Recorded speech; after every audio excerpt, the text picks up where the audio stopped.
Apa kabar pemuda masa kini?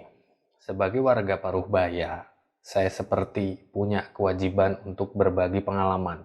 Sedikit banyak pasti ada yang bisa diambil dari pengalaman itu, terlepas mau atau enggaknya.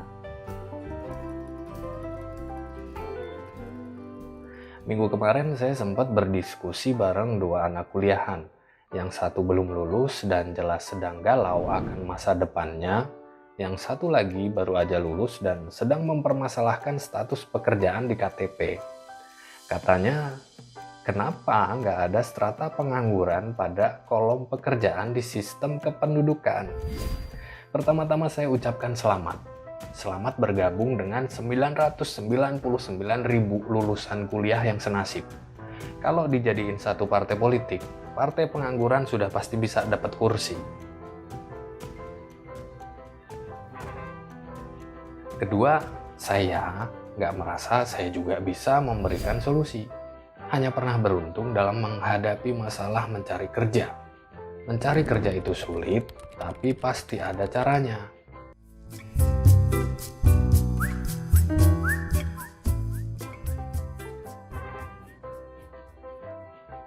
Sedikit yang saya simpulkan, yang mungkin bisa saya share juga ke Bapak. Jauhilah ikut job fair, kirim CV, dan andelin iklan lowongan pekerjaan.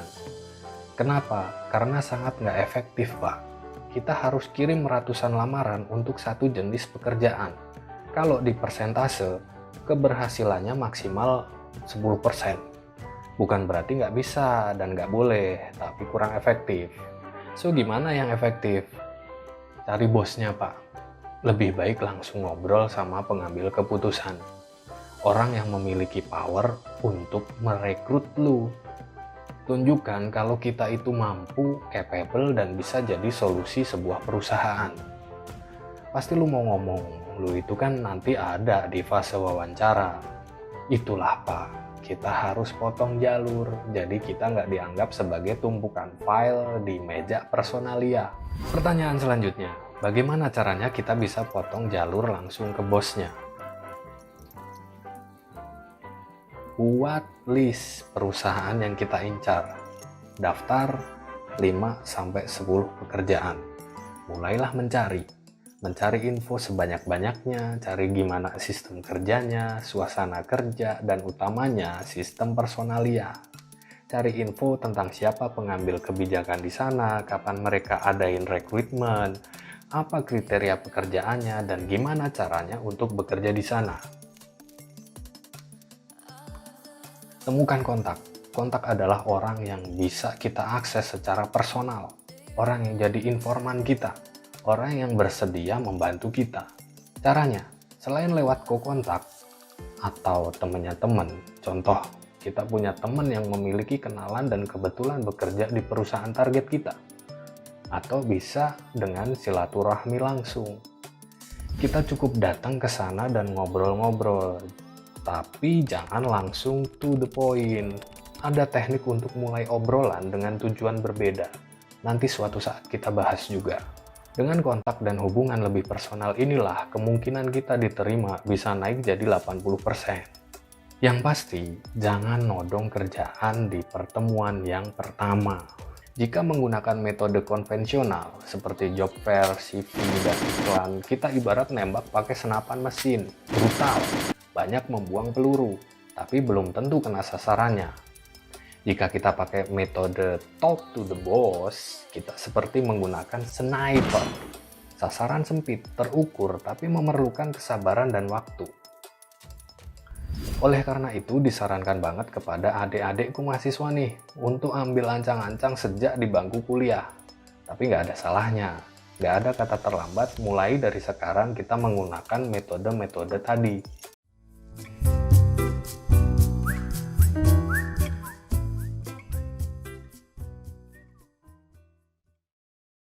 Selanjutnya apa dong?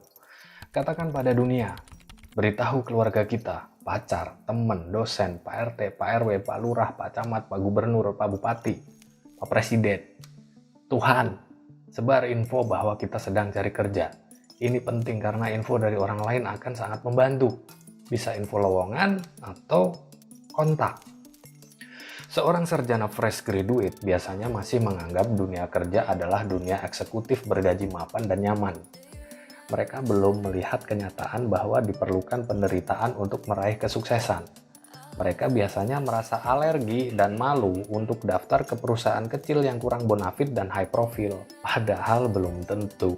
Justru dengan skala perusahaan yang kecil, kita bisa jadi bagian kesuksesan pertumbuhan perusahaan.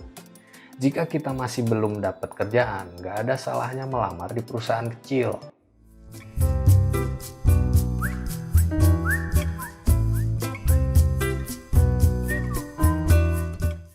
Sebagian pencari kerja nggak pengen jadi perantau.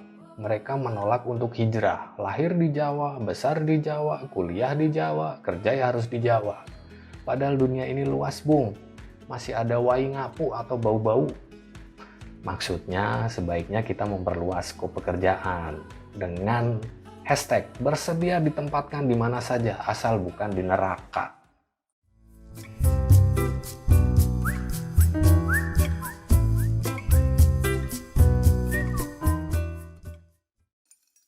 Apa yang terjadi jika menganggur? Kerusakan terbesar dari pengangguran bukan masalah fisik. Artinya, buat makan sehari-hari dan nyambung hidup kita, rata-rata masih punya keluarga yang dengan sukarela mempersilahkan dapurnya diobrak-abrik. Bahaya paling gedenya jadi seorang pengangguran adalah kerusakan pada perasaan. Gak pede, perasaan gagal, useless, dan melabeli diri sendiri sebagai sampah masyarakat. Tak adanya kesibukan juga secara ilmiah berkorelasi dengan tindakan kriminal. Belum lagi kalau ada provokator yang mencoba menyalahkan sistem atau menyalahkan negara. Penganggur adalah kelas sosial yang sangat rawan untuk dimobilisasi dan diprovokasi, gampang ditipu.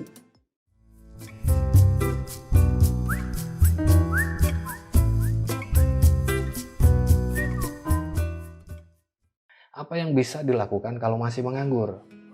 Jika sudah benar-benar buntu, jangan lapor ke dinas sosial. Nggak ada solusi di sana. Tapi lakukanlah kerja sosial. Entah jadi guru ngaji, aktivis bank sampah, atau menghidupkan Karang Taruna, yang penting cari kesibukan. Lakukan apapun yang membuat kita bermakna bagi sesama. Hal ini akan menaikkan kepercayaan diri serta bisa menambah koneksi. Selain itu, bisa jadi amal, ladang pahala tentunya.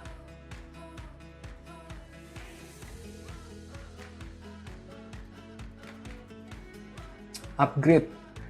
Gak ada salahnya sekolah lagi, melanjutkan S1, S2 mungkin, atau hanya kursus-kursus singkat, bahasa Mandarin, penguasaan komputer, manajemen bisnis, atau apapun yang bisa dipelajari. Bukan tak mungkin nih, dari kursus muncul bakat terpendam yang selama ini kita pendam dalam-dalam.